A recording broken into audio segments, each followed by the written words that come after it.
Hello dear students, today I will talk about rest and motion. From today I am starting a fresh video series for students of class 9th. Since यदि हम syllabus की बात करें up to 10th, तो for 9 and 10th class 9 syllabus is rather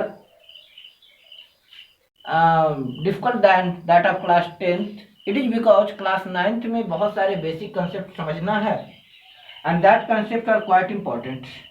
Class 9th topics of class 9th are rather conceptual that we must have to understand.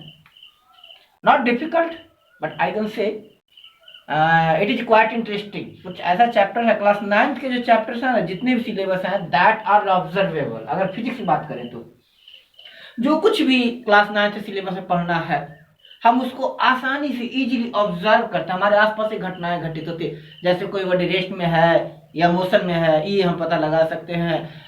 Motion है तो कैसा motion कर रहा है ये पता लगा सकते हैं. हम ये भी पता लगा सकते हैं अगर फोर्स लगाएंगे तो क्या होगा, फोर्स लग रहा है नहीं लग रहा है ये बता सकते हैं. न्यूटन्स लॉ ऑफ मोशन है तो वो rather ground related to earth है. ग्रेविटेशनल फोर्स की बात है तो उसमें अंदाजा लगा सकते हैं, हाँ भाई ये प्लैनेट मूव कर रहा है, सैटेलाइट मूव कर रहा है, तो ये पता लगा सकते हैं. फ्लोटेशन की बात करते हैं तो डूब रहा है नहीं डूब रहा, वो सारी चीजें होती है. इसी तरह से अगर हम मोमेंटम की बात करते हैं पता लग सकता है मोमेंटम लग रहा है नहीं लग रहा है, टॉर्क लग रहा है नहीं लग रहा, तो सारी कुछ ऑब्जर्वेबल है. तो हम इस सीरीज में वही स्टार्ट कर रहे हैं. तो सबसे पहले हम बात कर रहे हैं, आज स्टार्ट करें मोशन की, रेस्ट एंड मोशन.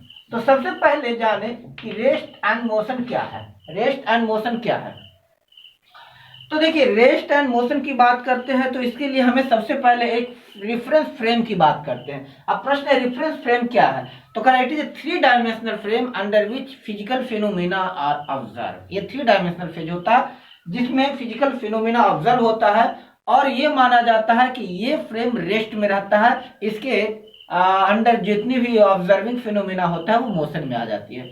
तो रेस्ट एंड मोशन की बात करते हैं तो rest and motion are comparative term. Rest and motion are comparative term.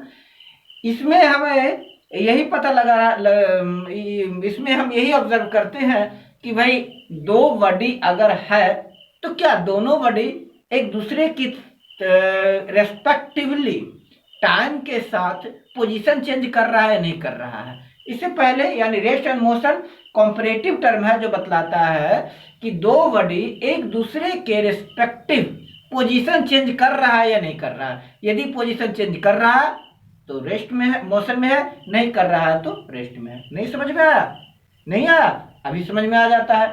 Position change का मतलब क्या होता है, देखिए अगर नहीं समझे तो इसको एक और ऐसे समझ लीजिए, बहुत अच्छी तरह समझिए. सपोज कीजिए रोड है जी और रोड पर कोई कार जा रही है. कार है, कार बढ़िया नहीं है कोई बात नहीं, कार है ठीक है. इस कार में चलिए मान लीजिए यहां पर एक पैसेंजर बैठा हुआ है ठीक है.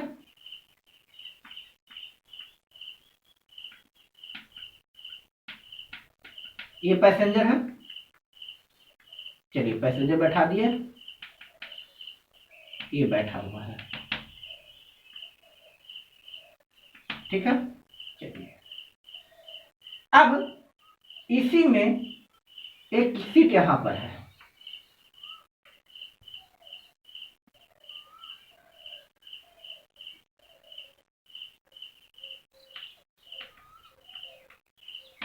और एक पैसेंजर यहां बैठा हुआ है, एक बंदा यहां बैठा हुआ ठीक है. एक व्यक्ति रोड के किनारे खड़ा है.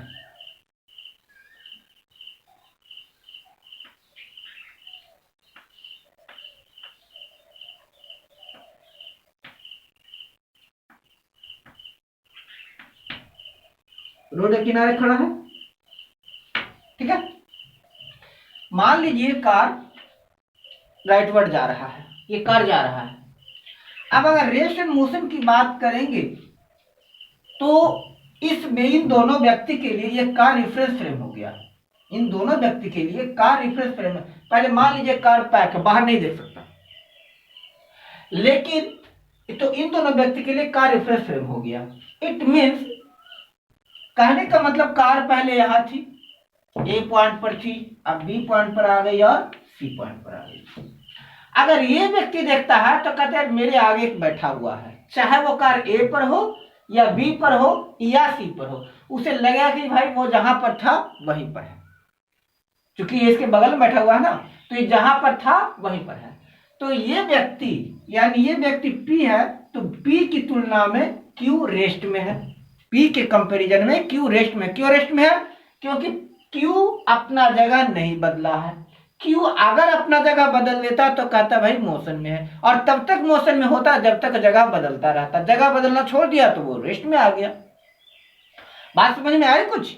हाँ बिल्कुल। मैंने क्या कहा कि अगर P और Q की बात करते हैं तो P की तुलना में Q रेस्ट में है, क्योंकि Q P को देख रहा है कि जहां पर वो था वहीं पर है, वो अपने जगह नहीं बदल रहा। अब इसको थोड़ा सा और वाइड कर दीजिए, अब पूरे ग्राउंड को रेफरेंस फ्रेम ले लीजिए, यानी अब वो बाहर भी देख रहा है। तो बाहर देख रहा है तो जब कार पहले यहां पर था तो देखा कि भाई एक व्यक्ति जो है ये हमारे कार के आगे था। अब इस केस में आ गया, बी पर आ गया तो देखा सामने है, सी पर देखा तो वो पीछे हो गया, है ना। ये व्यक्ति देख रहा है, पी ऑब्जर्व कर रहा है, ये मान लीजिए आर है, पी अगर ऑब्जर्व कर रहा है, ए यहां था, कार पहले ए बिंदु पर था, ए बिंदु पर था तो पी देखा कि भाई मेरे आगे एक व्यक्ति खड़ा है रोड के किनारे। जब कार आर बी पर आ गया तो पी देख रहा है कि नहीं ठीक ठीक मेरे कार के सामने खड़ा है। अगर सी पर आ गया तो कहा नहीं वो पीछे खड़ा है।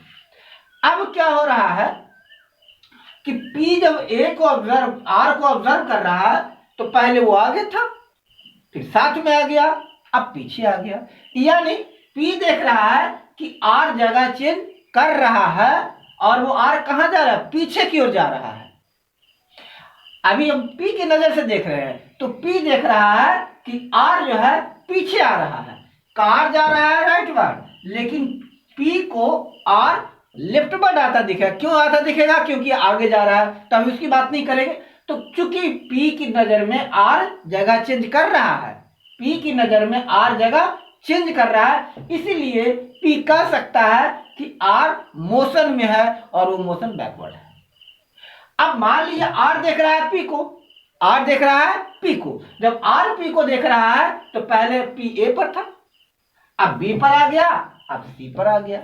तो R जब P को देखेगा तो कहेगा भाई P राइटवर्ड मोशन कर रहा है, P राइटवर्ड मोशन कर रहा है, क्योंकि A से B पर आया, B से C पर गया। तो P R की तुलना में P मोशन में है, राइटवर्ड मोशन में है। तो हम देखें कि बॉडी मोशन में है या रेस्ट में है, ये इस पर डिपेंड किया कि बॉडी पोजीशन चेंज कर रहा है कि नहीं कर रहा है। जो बॉडी पोजीशन चेंज करेगा वही बॉडी मोशन में होगा।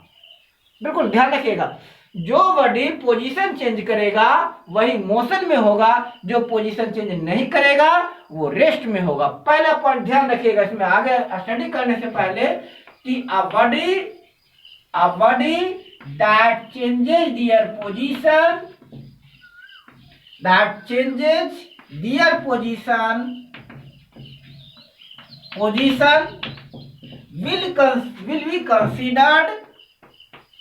will be considered to be at rest, considered to be in motion. A body that changes their position will be considered in motion. जो बॉडी पोजीशन चेंज करेगा वो motion में कहलाएगा। And second point कहता है कि the reference point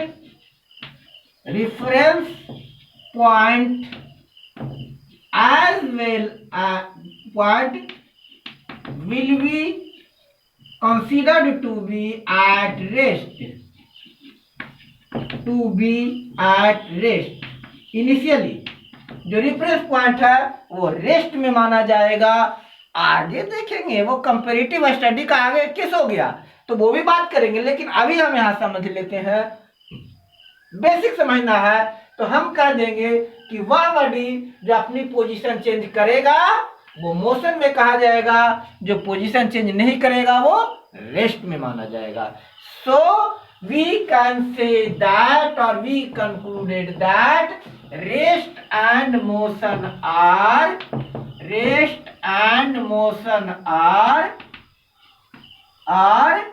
relative point.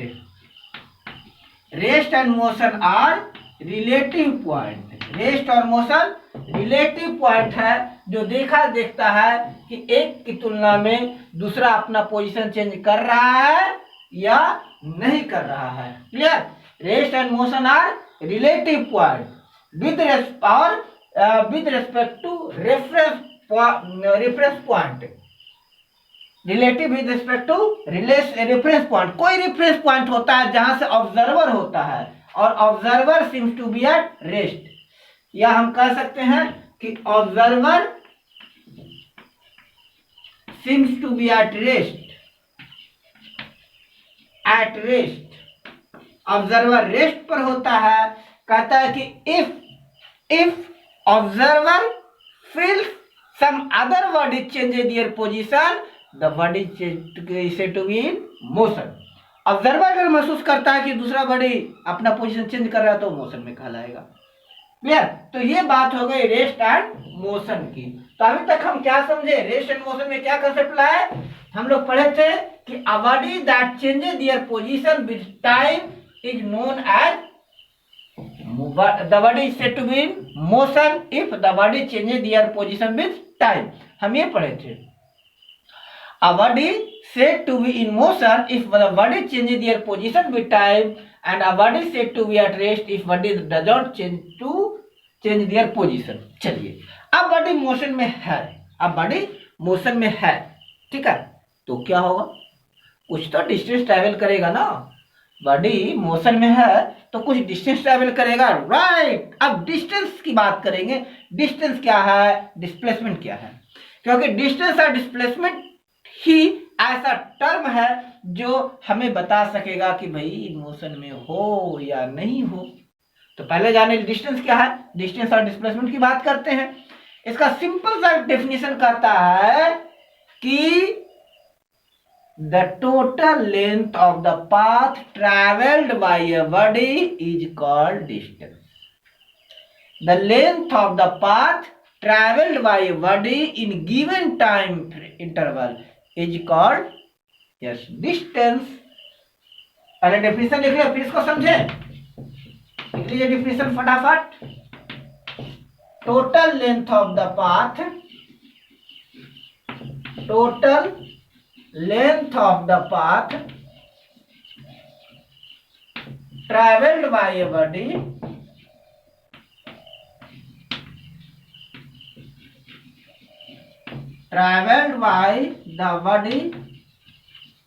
in given time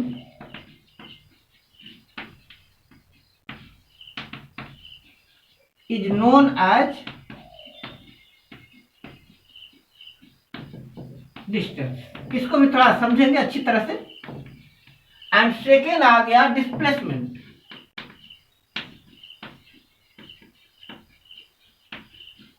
displacement क्या है? कि the length of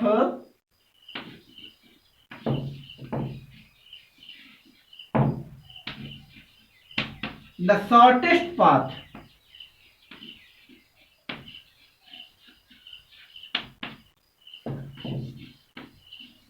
between initial and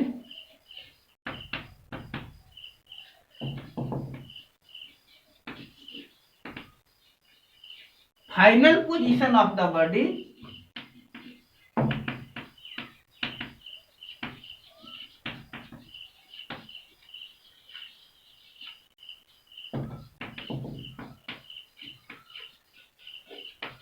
known as displacement.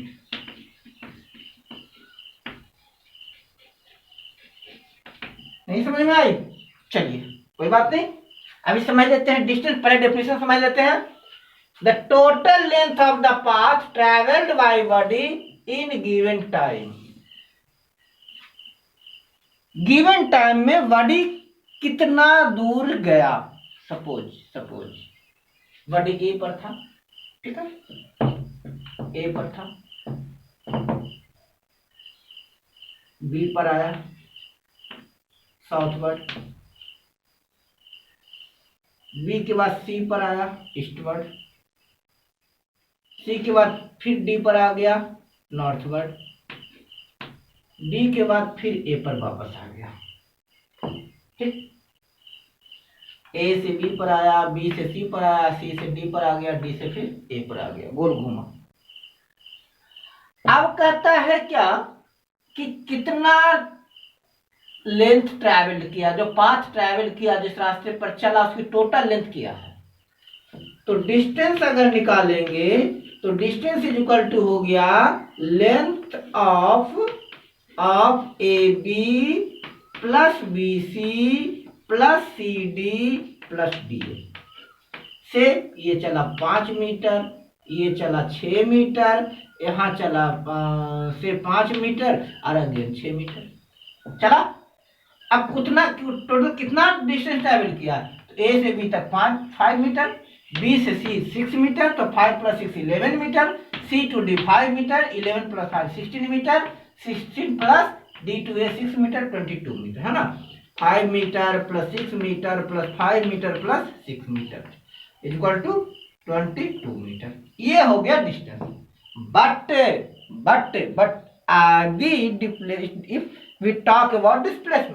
If we talk about displacement, अगर डिस्प्लेसमेंट की बात करेंगे तो देखेंगे भाई आप क्या किए, it doesn't matter at all where you are and where you were, कहां थे और कहां हो। He was at A and he is at A, जहां था वहां है, यानी कोई डिस्टेंस ट्रैवल नहीं किया, इसका सारा 22 मीटर डिस्टेंस बेकार हो गया। डिस्प्लेसमेंट कहता है where you are, first thing, दो चीज ध्यान रखिएगा डिस्प्लेसमेंट में। डिस्प्लेसमेंट कहता है where you are and where you were, and what is the length of shortest path between where you were and where you are. आप जहां थे और जहां है वहां के बीच का सबसे छोटा रास्ता हम नापेंगे जी, कितना दूर है, कितना लंबा रास्ता, वही आपने डिस्प्लेसमेंट किया। अब चूंकि आप ए पर थे और वापस घूम फिर कर ए पर आ गए, सो आपका डिस्प्लेसमेंट जो है वो हो गया 0। आपका डिस्प्लेसमेंट 0 हो गया। क्यों 0 हो गया? क्योंकि आप जहां थे वहां पर आ गए। डिस्टेंस तो इसने 22 मीटर ट्रेवल किया क्योंकि कुल रास्ता 22 मीटर तय किया, लेकिन डिस्प्लेसमेंट की अगर बात करते हैं तो डिस्प्लेसमेंट 0 हो गया क्योंकि वो जहां था वहां है। अब कुछ और केसेस लेंगे डिस्टेंस और डिस्प्लेसमेंट की, और कुछ कल के वीडियो में मैं डिस्टेंस और डिस्प्लेसमेंट में मैं कुछ और बताऊंगा जो आपको मेरे वीडियो के अलावा छोड़कर कहीं नहीं मिलने जा रहा है, कहीं नहीं मिलेगा, क्योंकि उस तरह के केसेस की लोग बात नहीं कर पाते हैं जिसकी मैं बात करूंगा। एंड चूंकि मेरा फोकस आप लोगों को टैलेंटेड बनाना है, मेरा उद्देश्य यही है कि आप लोग पढ़ते हैं तो यार कम से कम मेडिकल डॉक्टर इंजीनियर बनने की तो सोचो, है ना। डॉक्टर बनने की सोचो, इंजीनियर बनने की सोचो, क्या ऐसे पढ़ाई करते रहते हो आप लोग। मम्मी पापा को ही परेशान करते, मम्मी पापा कहते हैं बेटा पढ़ रहा है और बेटा जो है मस्ती कर रहा है ना, ठीक है। बहुत मस्ती हो रही है आजकल। चलिए डिस्टेंस और डिस्प्लेसमेंट की बात करेंगे। आपके लाइफ कैरियर का भी डिस्टेंस और डिस्प्लेसमेंट की बात होती है, पापा इतना पढ़ाते हैं। डिस्प्लेसमेंट मीन्स होता है डेस्टिनेशन, लक्ष्य क्या है आपका, क्या डेस्टिनेशन है? गर्लफ्रेंड पटाना 2-4? भाई इसमें कुछ नहीं रखा हुआ है, इसमें कुछ नहीं रखा है। अगर गर्लफ्रेंड पटाना है तो ऐसे पटाओ जो पढ़ने में तेज हो, जो आपको स्टडी में हेल्प करे, ना कि बस टाइम पास करे। टाइम पास करना है तो आपका सबसे बढ़िया गर्लफ्रेंड है आपका बुक, और उससे भी बढ़िया गर्लफ्रेंड होते हैं आपके टीचर्स जो पढ़ा रहे हैं। भाई उनसे दोस्ती करके देखो, मजा आ जाएगा। किसी भी एक टीचर को पकड़ लो जो आपको बहुत अच्छे लगते हैं, करो उनसे दोस्ती, उन्हें पटा कर रखो, मजा आ जाएगा। चलिए डिस्टेंस और डिस्प्लेसमेंट की बात करते हैं। जैसे मैं अपने बारे में बता रहा हूं भाई, मैंने तो गर्लफ्रेंड पटा रखी है। अब मेरी गर्लफ्रेंड क्या है? पढ़ाई, वीडियो बनाना। नशे की बात होती है ना, लोग नशा करते हैं, कुछ लोग शराब पी रहे हैं, कुछ लोग सिगरेट पीने में मजा आता है, कुछ लोगों को टाइम पास करने में आता है। मुझे मजा आता है बस आप लोग के लिए वैसे वीडियो बनाना जिससे आपको पढ़ने में मजा आए। ठीक है, प्रयास करूंगा कि आपके लिए कुछ और वीडियो लाऊं, अच्छे अच्छे बनाओ। अभी तो सेटअप का प्रॉब्लम चल रहा है, कोई बात नहीं। तो बात करें डिस्टेंस और डिस्प्लेसमेंट की। चलिए मान लीजिए कोई व्यक्ति ए पर था, पोजीशन ए पर था, यहां था, ये साउथवर्ड आया नीचे की ओर। ध्यान रखिएगा, अगर रेफरेंस पॉइंट स्टडी करते हैं, ऊपर हो गया नॉर्थ, डाउनवर्ड साउथ, ठीक है। जो राइट हैंड है, राइट हैंड की तरफ ईस्ट और लेफ्ट हैंड की तरफ वेस्ट। तो क्वेश्चन इस तरह से आएगा कि एक व्यक्ति है, ये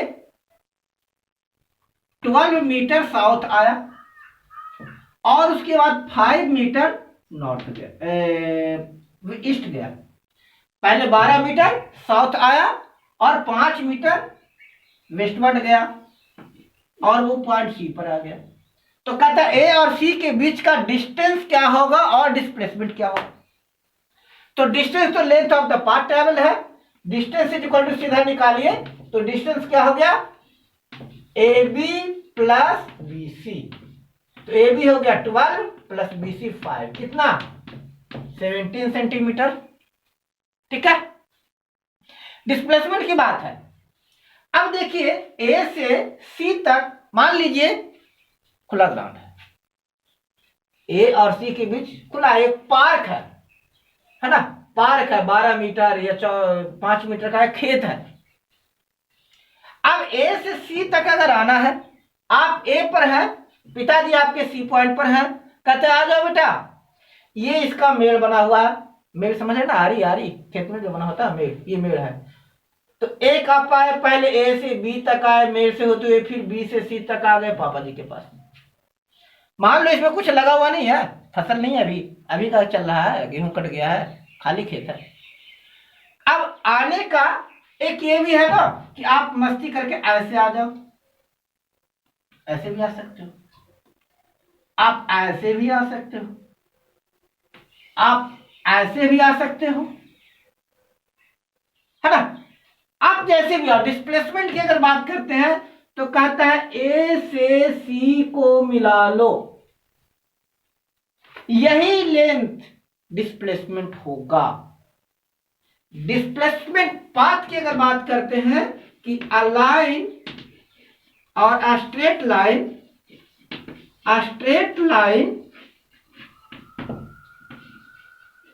joining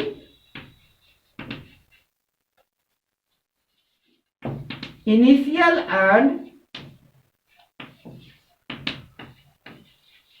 final position gives displacement.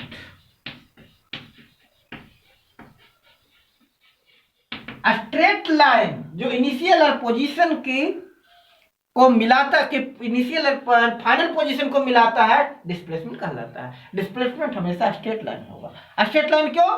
क्योंकि straight line is the shortest line between two given point. अगर लाइन कर्व हो गया तो उसका लेंथ बड़ा हो गया, इसीलिए सबसे शॉर्टेस्ट लेंथ हो जाएगा AC। अब आप इससे पहले पढ़े नहीं पढ़े तो बता देते हैं, AC निकालने के लिए अगर ट्रायंगुलर हो तो पाइथागोरस थ्योरम यूज करेंगे, पाइथागोरस थ्योरम से। तो पाइथागोरस थ्योरम कहता है कि the square of the sum of the squares of the length of two shortest sides of a triangle is equal to the square of third side, है ना। दो shortest side है, उनके लेंथ का square का सम थर्ड साइड के बराबर होगा। Means AB square plus BC square is equal to AC square. आपने कैलकुलेट कीजिए। तो ए बी कितना दिया हुआ है 12, 12 का स्क्वायर प्लस 5 का square is equal to A C square. Clear? That is 144 plus 25 is equal to A C square. 169 is equal to A C square. तो A C is equal to root 169 that is 30। It means distance travel किए कितना 17 metre, लेकिन displacement हुआ 13 metre. Right? अब इसी की बात करते हैं। सपोज ये बॉडी कोई व्यक्ति है सर्कुलर पाथ पर घूम रहा है, गोल गोल गोल गोल घूम रहा है, सर्कुलर पाथ पर है, तो उसका डिस्टेंस और डिस्प्लेसमेंट क्या होगा? सर्कुलर पाथ पर मूव कर रहा है तो उसका डिस्टेंस और डिस्प्लेसमेंट क्या होगा? देखो बेटा, एक बात और बता देता हूं कि वीडियो अगर एक बार में नहीं समझ में आए, 2 बार देखिए, 3 बार देखिए, 4 बार देखिए। वीडियो में कोई ऐसा लैंग्वेज यूज नहीं कर रहा हूं, कोई बहुत ज्यादा टेक्निकल बातें यूज नहीं कर रहा हूं। मान लीजिए कोई बॉडी ए पर है, ए से आया बी पर, बी से आ गया सी पर, सी से आ गया डी पर। इसका रेडियस से 14 मीटर है, 14 मीटर रेडियस का सर्कुलर पाथ है। अब हमें निकालना है फ्रॉम ए टू बी। पहले आ रहे from A to B, distance क्या है और डिस्प्लेसमेंट क्या है? Distance is equal to what और displacement is equal to what? Circular path पर चल रहा है तो डिस्टेंस कितना है, डिस्प्लेसमेंट क्या है? तो अगर डिस्प्लेसमेंट की बात करते हैं तो ये डिस्प्लेसमेंट हो गया length of arc A B. Length of arc A B, ये length of arc A B. तो डिस्टेंस इज इक्वल टू क्या हो गया? Length of arc A B, है ना? नोटेशन पढ़ा है ना, length of arc A B. और length of arc is equal to क्या होता है? बोलिए, theta upon 360 into 2 pi R. ये फार्मूला होता है length of arc theta upon 360 2 pi are, जहां पाई की वैल्यू ऑलवेज लेना है 22 अपॉन 7, या इसी को डिवाइड करेंगे तो आ जाएगा 3.14। चलिए, अब यहां ए से बी तक आया है तो ये राइट एंगल दिख रहा है, तो कितना हो गया 90 डिग्री। तो theta equal to 90 upon 360 multiply 2 into pi 22 upon 7 into R 14, 7 2 जा 14, 9 4 जा 36, 2 2 जा 4, 2 2 2, यानी कितना हो गया?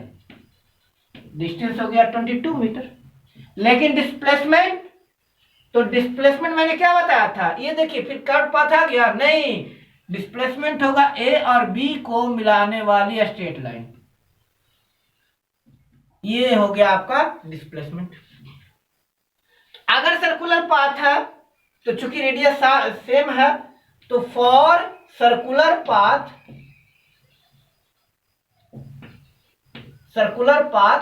इसका क्वाड्रेंट ये हो जाएगा r√2 या √2r, यानी डिस्प्लेसमेंट क्या हो गया? फिर पाइथागोरस थ्योरम करके यूज करके भी निकाल सकते हैं, लेकिन सीधा ध्यान रखिए, डिस्प्लेसमेंट इसमें सर्कुलर के केस में क्या हो जाएगा? अगर 90 डिग्री पर हो तो if theta is equal to 90 degree हो या 270 डिग्री हो, है ना, दोनों केस में डिस्प्लेसमेंट इज इक्वल टू हो गया √2r, that is 7 into 14 into √2, तो 14√2, और √2 की वैल्यू √2 की 1.414, 14 4 जा 56, 5 14 5 19, 14 1 14 4 जा 56, 57, यानी क्या हो गया?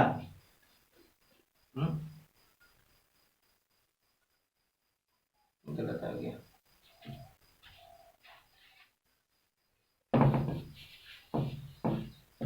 अच्छा, हाँ,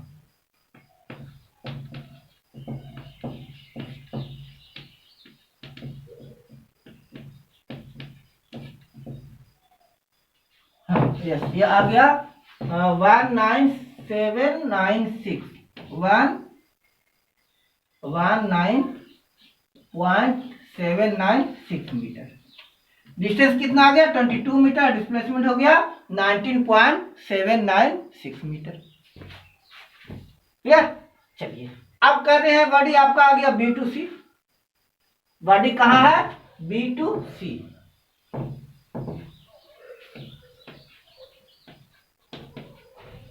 या ए टू सी कहते हैं, ए से सी तक, ए पर था अब ए से सी पर आ गया बॉडी, बी टू सी आ गया फिर तो वही कैसा जाएगा। अब बॉडी ए से सी पर आ गया, चलता हुआ चलता हुआ चलता हुआ सी पर आ गया। तो आगे निकालना है distance is equal to what और displacement is equal to what. Distance का तो वही कंसेप्ट आ गया, डिस्प्लेसमेंट मीन्स क्या हो गया, अगर डिस्टेंस निकालना है तो हो गया length of arc A C. तब लेंथ ऑफ आर्क वही theta upon 360 into 2 pi R. अब थीटा कितना हो गया 90 plus 90 180 upon 360 into 2 multiply 22 upon 7 multiply 40। 2 जा 2 से 2 कैंसिल 2 कितना हो गया 44 metre.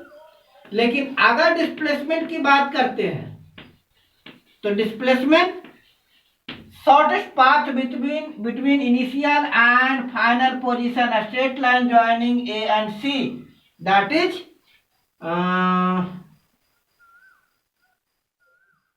Diameter of circular path, diameter of circular path है ना।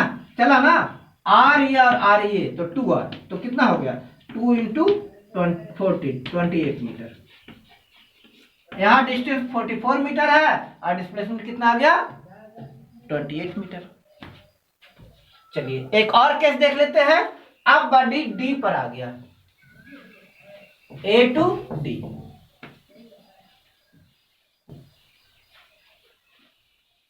इसे फिर निकालना हमको डिस्टेंस क्या होगा और डिस्प्लेसमेंट क्या है, डिस्टेंस और डिस्प्लेसमेंट।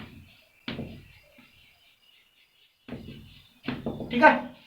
अब बॉडी कहां गया A to D, A to D, D पर आ गया। तो सेंट्रल एंगल कितना डिग्री का बन गया ये 270 डिग्री का। तो डिस्टेंस इज इक्वल टू क्या हो गया, distance is equal to length of arc, किसका आर्क ए डी, क्या वही formula theta upon 360 into 2 pi R. Theta कितना हो गया 270 upon 360 multiply 2 multiply 22 upon 7 multiply 14। 9 3 जा 27, 9 4 जा 36, 2 2 जा 4 और 11 और 2 तो कितना हो गया 66 मीटर। लेकिन अब डिस्प्लेसमेंट क्या है, length of shortest path means D पर था ना, अब ए है बट ए पर था, अब ये नहीं देखेंगे सी पर आ गया तो वो डी पर आ गया ना, तो डी पर आया था पहले कहा ए पर। अब इसका बेचारा इसका शॉर्टेस्ट पाथ हो गया ए डी, और ए डी क्या हो गया √2r यानी 14 इंटू √2 कितना 14 √2 मीटर, दैट इज कितना आ गया 19.796 मीटर। डिस्टेंस बेचारा ट्रेवल किया 66 मीटर और डिस्प्लेसमेंट आया 19.796 मीटर। सारा गुड़ गोबर ना। अब मान लीजिए बॉडी वापस ए पर आ गया है ना, बॉडी रिटर्न बैक टू ए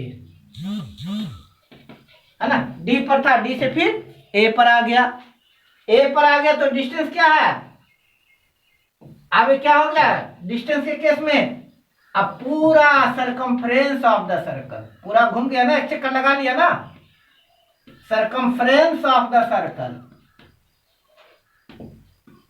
तो उसका डिस्टेंस क्या हो गया 2 पाई r, 2 into 22/7 into 14, that is कितना 88 मीटर। लेकिन डिस्प्लेसमेंट क्या हुआ, चूंकि बॉडी रिटर्न बैक हो गया तो displacement will be 0।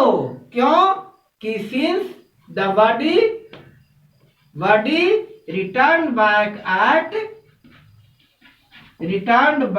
At initial point, जहां से चला था वहीं आ गया, तो इसके लिए इसका डिस्प्लेसमेंट क्या हो गया 0।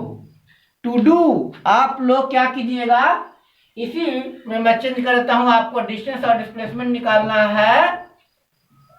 अब रेडियस है 21 मीटर का सर्कुलर पाथ है, तो आपको डिस्टेंस और डिस्प्लेसमेंट निकालना है। डिस्टेंस एंड डिस्प्लेसमेंट कब A to B, A to C, A to D and return back to A,